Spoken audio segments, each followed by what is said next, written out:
Cristo's Right Royal Roundup.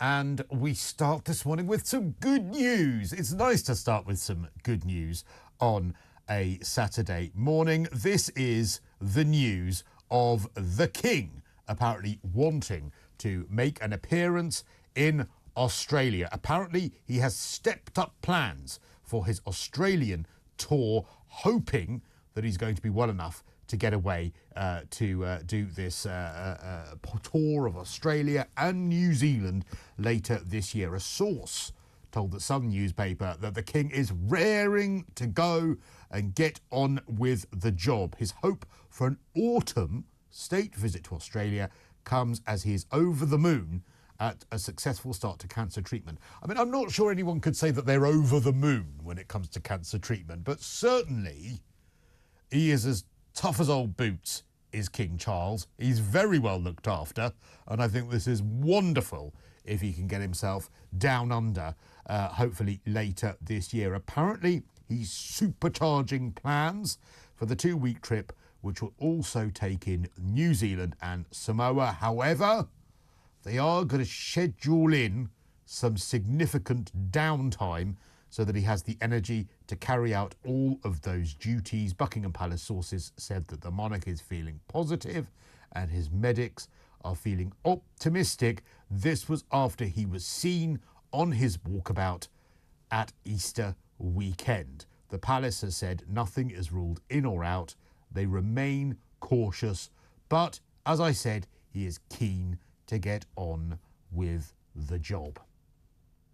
Meanwhile, someone who is not getting on with any job whatsoever has to be Prince Andrew. Did you check out Scoop, which was released on Netflix this week? My word.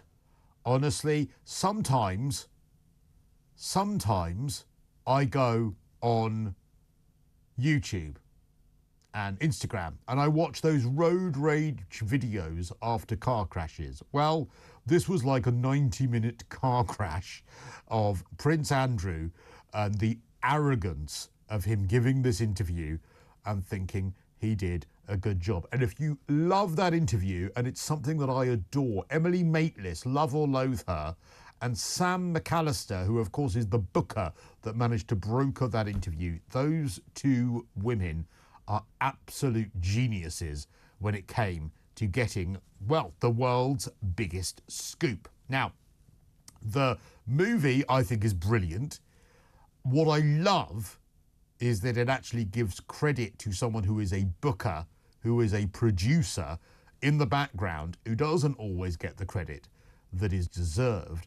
But you will not be disappointed if you watch it, because Rufus Sewell as Prince Andrew does a wonderful job, and you get all of the highlights of that interview, including his visit to Pizza Express in Woking. And you know what? I actually ordered a Pizza Express last night when I watched it. I ate my Pizza Express whilst watching Scoop. You get that highlight. You get, of course, the moment that he declared that he no longer sweats. I bet he does now. About how he was too honourable as a friend when it came to being mates with Jeffrey Epstein, and how he let the side down by being friends with a convicted paedophile whom he had a dinner party with after telling him he didn't want to be friends anymore, and the inevitable fallout. I think it's brilliant. I think the cast are absolutely brilliant. But is there a way back for Prince Andrew into royal life? Probably not. He has been seen riding his horse, again not sweating, in the last few hours, waving and smiling at all sorts of people who were watching him whilst riding around Windsor on Friday morning. I think it's good that he has his hands occupied on that horse.